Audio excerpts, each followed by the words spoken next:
Good morning and God bless.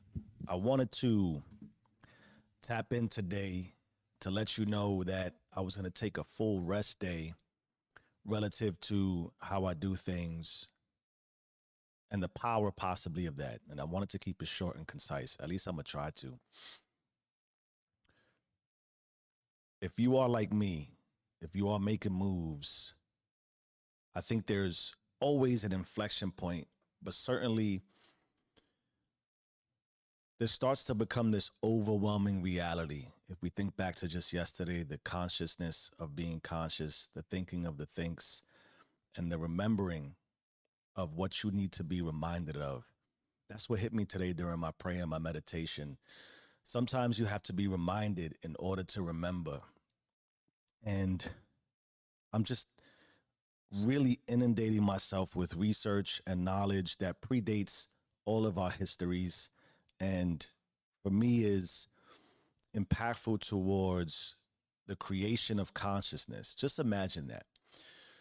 And what really is overwhelming me is the process of allowing the process to process.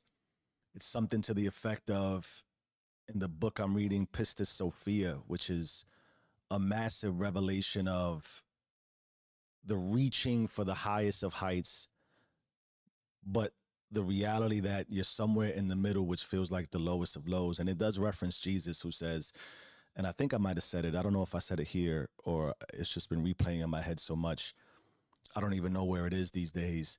But the darkest of darknesses, right? Or the darkness of darknesses. And I can't help but reflect on the power that you might be pushing and pushing and pushing and pushing. And the outcomes seem more distant and distant and distant and distant. I think relative to resting, it's sort of allowing the work to do its work. It's allowing the fruit to bear. All those analogies we talk about deeply. But really, I think there's a pause for allowing everything you've been consuming, everything you've been working towards, to begin to marinate and manifest and push yourself towards the forefront of your identity, allowing yourself to become. Consider that, right? That you are investing in yourself and investing in yourself and investing in yourself. And you keep trying to measure and quantify and qualify. It's a natural part of the evolution process. But aside from Pistis Sophia, and we talk about how to make things better, how to optimize our routines, I've been reading now religiously for at least the last 3, 4 years. I mean, book after book after book after book. And sometimes you read so much. It's like a gentleman I worked with who was in the IT space for a really long time. He never got past the supervisor level. I'm not knocking it. He liked being there. He was just enough of a manager and just enough of a worker to be content and complacent with, or I should say more content. It wasn't complacency. But every time he would meet somebody new, and every time you would shadow him, he would show you, this is what you're doing, how you do it. He'd remind you that he had learned so much, he's forgotten more than you'll ever learn. There's a power to that, that you can have so much exposure, you begin to forget. And what I'm learning as I start to force myself through some rest, which really is reflection, and then ultimately sharing. So I heighten and elevate myself, and then I bring my heightened and elevated self into my relationships, and then I absorb the impact of those things. And so it could mean spending a little more intimate time with my wife, intimate meaning conversations, understanding where she's at, right? Like, you can't be so focused on just yourself that you forget why you're becoming who you are and the impact you're having. I stood up last night till like midnight with my daughter and my son, just in the basement on the computer, enjoying each other's space. A lot of it was silence. There was some conversation. I spent a little more time sleeping because of that. And this is, I think, emotionally responsible for yourself, because again, like the gentleman I referred to that was in the IT space, sometimes you learn so much you forget more than what you can bring forward. And what I sort of began to appreciate is, I was journaling this morning after reading The Sovereign Individual. And let me just say that the book goes back essentially into the early remnants of history. And there are some things there that sort of talk about what I'm aligning with the enslavement of consciousness. And I think this is a lot of what I want to have manifest in the message. Sometimes you learn things about yourself and you learn things about what has impacted you and our society and our culture and our generations that can really put a pause on you and can really hit you in a way that is emotionally heightened or emotionally conflicting. And if you're like me and you're struggling with mentorship in this space, ironically, another one of the books I was reading, I talked about it was the Kabbalist book. Man, what's that book? Sefer Yisirat. It cautions people who are on spiritual journeys to be careful how deep you go, because without a mentor and without a guide, you could lose yourself. I question myself in that way too. I think if you're like me and you're evolving, there's some reality of I'm putting in the effort, I'm digesting and consuming and processing information. Is it the right information? Am I making the right moves? I don't know how to answer that question relative to what the outcome is you're looking for, but certainly I lack a mentor in that way, somebody that I can relate to specifically about my spiritual endeavors. But part of the rest, having a deep, real eye to eye conversation around some intimate topics.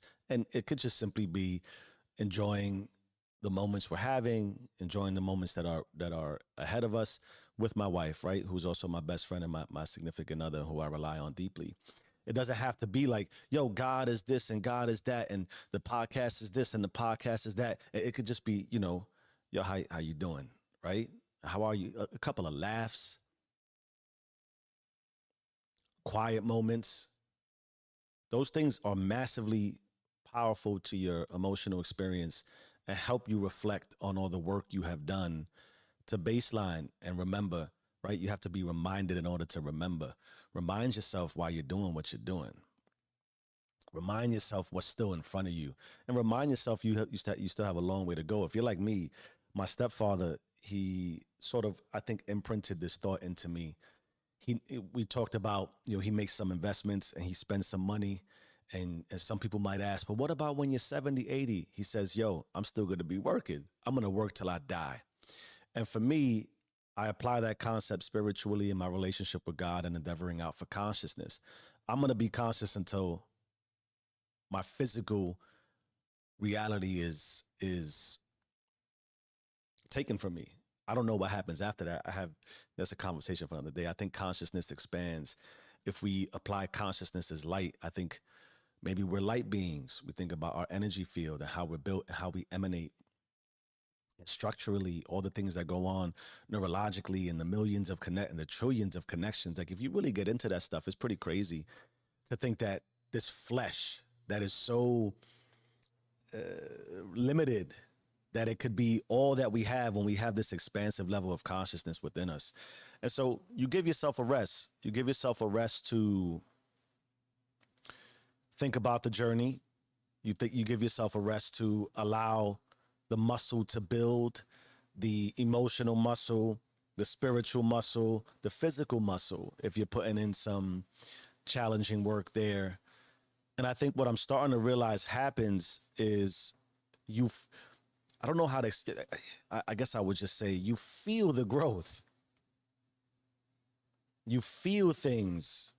They talk about, I was watching a brief clip when neurologically, I'm not a neuroscientist, but I do research to understand, when you start to indulge in a level of pain that's required for growth, when you stretch yourself into deep work mentally, when you challenge yourself,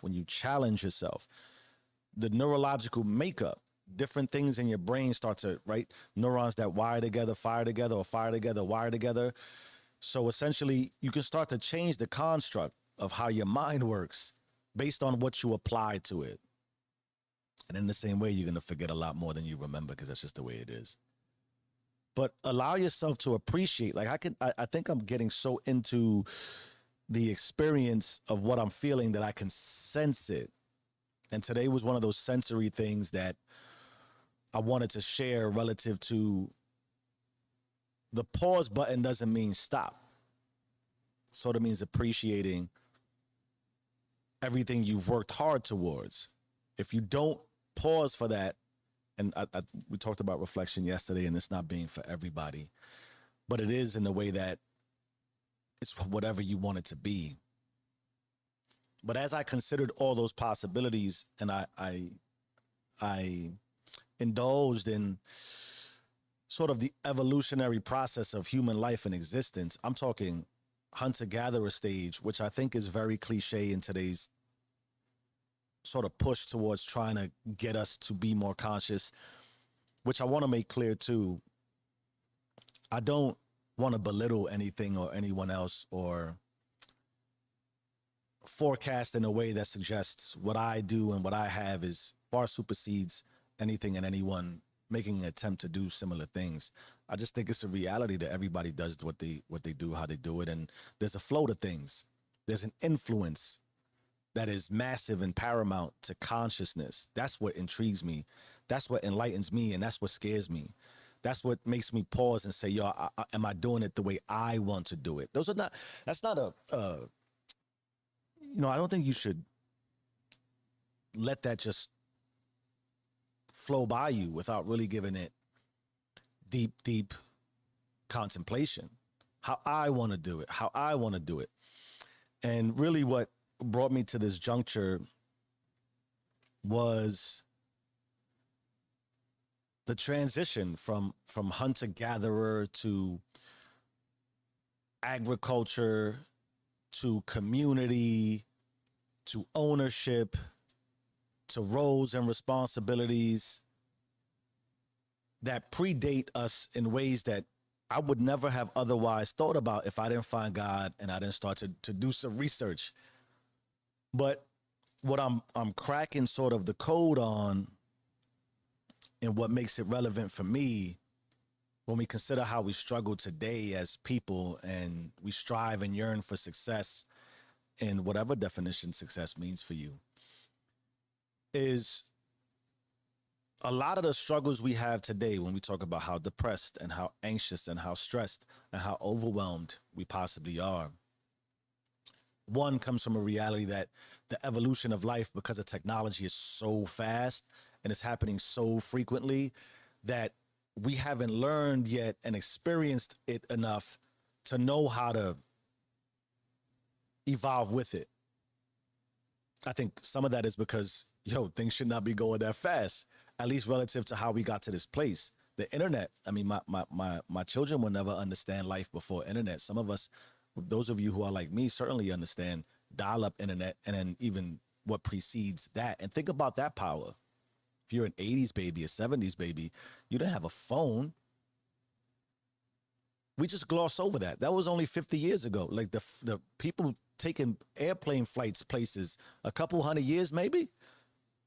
We just, and then, you wake up and part of that, we forget more than most people will learn. We forget that we are even learning. So if you want to even go back all the way to before we even began to share ownership, draw lines of demarcation and the delineation, that to me implies the structure of consciousness. So one of the things I read was something along the lines of the idea of survival and the idea of trying to consider constantly making conscious decisions is overwhelming. So we just default to programmed code. And imagine that those of us who haven't found ownership for our lives are following survival instincts that were instilled in us from the days of the peasant. And you might be hearing this right now like, yo, Jeff, you're out of your fucking mind. That's cool. I probably am. But I'm now playing with this idea of the peasant mindset, the survival mindset. It's not really we want to, we want to, that's part of what frustrates me, and I try to, it eludes me, but I also try to be conscious of fault. We assign fault. There's so many implications by assigning fault. It also implies so many things. I don't think anybody's wrong, man. We're just living. What this amounts to is this: there's a survival instinct innate in all of us that precedes the life you see. And if you can appreciate what that means consciously, then generationally, you've been handed, you've been given, you've been mapped to just do your best to survive. What does that mean? It likely means you are risk averse.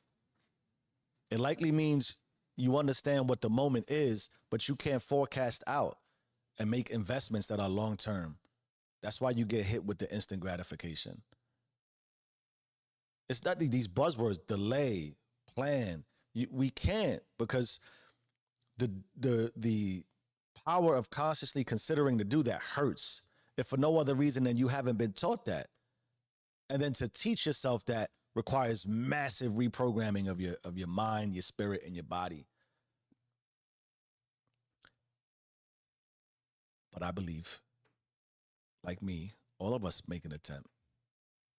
And all of us have little flashes of these outcomes of language defined success. And then we get it, and then we want to survive on it. And when we just want to survive on it, we become risk averse. When we become risk averse, we trigger different chemicals and processes in our bodies, in our minds, in our spirits that default us into that state. Who's wrong? It's just real. So if you still have a question, if you haven't even pushed past a certain level for your life and you're still considering, make the move. We talk about it all the time. If you're making moves and making moves and making moves and making moves and you feel like me, give it some time. The hardest thing to do is give time, right? And if you're there, share it. Not necessarily teach it. You want to profit off of it. Who am I to not say profit? You can profit. You can also profit by sharing it and having somebody else follow. If you're gonna follow until, that's another concept I was considering, till you become an unfollower.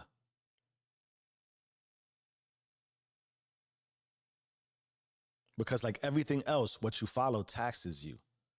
There's a tax on your spirit. There's a tax on your time. There's a tax on your remembrance. And sometimes you need to be reminded.